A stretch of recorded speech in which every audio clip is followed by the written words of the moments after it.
Good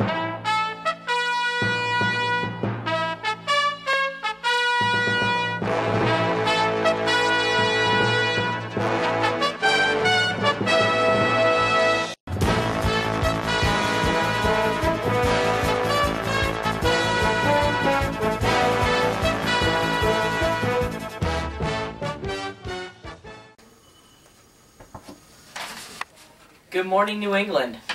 It is November 25th, 2010. And happy Thanksgiving! And here are our top stories. The priest of New Jersey and his Facebook policies that are bogus. Law enforcement seeks to ban product from store shelves. Today we have the results on Dancing with the Stars. George Lopez and his wife are splitting. And 7 unusual economic indicators. The pastor from Atlantic City, New Jersey, says Facebook is bad to his church because recently in the Los Angeles data, George Lopez split with his wife, making it official after 17 years of marriage. How depressed I am. And we're back with our results for Dancing with the Stars. In first place, Jennifer Ho and Derek Gray. In second place, Kyle Massey and Lacey Schwimmer. In third place, Bristol Palin and Mark Ballas. Now for the product that law enforcement hopes is banned from stores. It has secretly become the most talked about substance that you probably haven't heard of yet, and it's called synthetic marijuana. When we asked Franklin High School students about it, they said that they can purchase K-12 even if they're not 18 years old yet. It is sold online and in stores. It is really a horrible thing because it is not illegal. So it is totally legal for kids to buy it and smoke it, even if they're under the age of 18. It can make you have multiple relationships at one time. Well, he really shouldn't be talking because he recently had a 3-way relationship. We have 7 unusual economic indicators.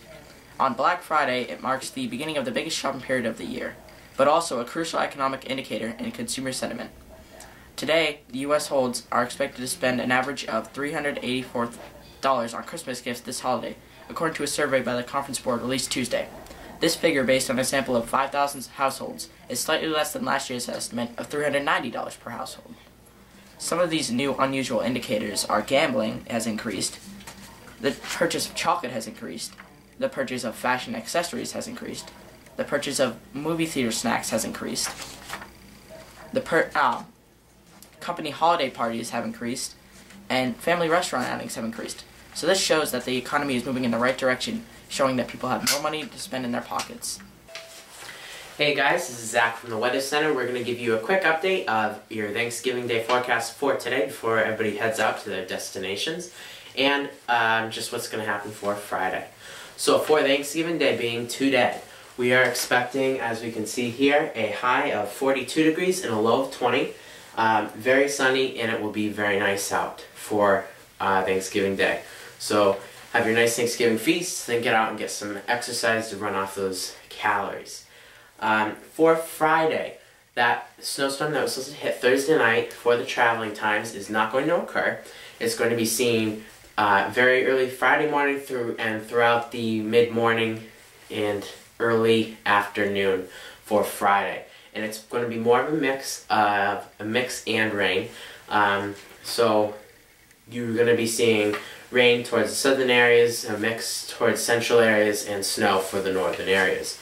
For Friday, we have a high of 41 and a low of 28. And as we said before, a mix and some clouds, mix, rain, snowfall. Accumulations for snowfall for the northern areas could be anywhere from 1 to 3 inches. 3 inches would be really hitting the max if that was to happen. And the weekend forecast is looking okay also. So any snow accumulation that does occur will probably get washed away or will get melted away by the weekend. So we're getting closer. At least we're seeing snowfall, but we're not quite there yet for our permanent snow accumulation to occur right now. Enjoy your Turkey Day, everybody, and enjoy your Turkey Day races, your Thanksgiving feasts, and your time with your family and friends. Everybody have a wonderful Thanksgiving. Back over to Jack in the newsroom. Thanks, Zach, for that important weather. Well, that'll be wrapping it up for today, and next week we'll be updating you with our latest top stories. I hope all of you have a great Thanksgiving, and we'll be seeing you later. Bye.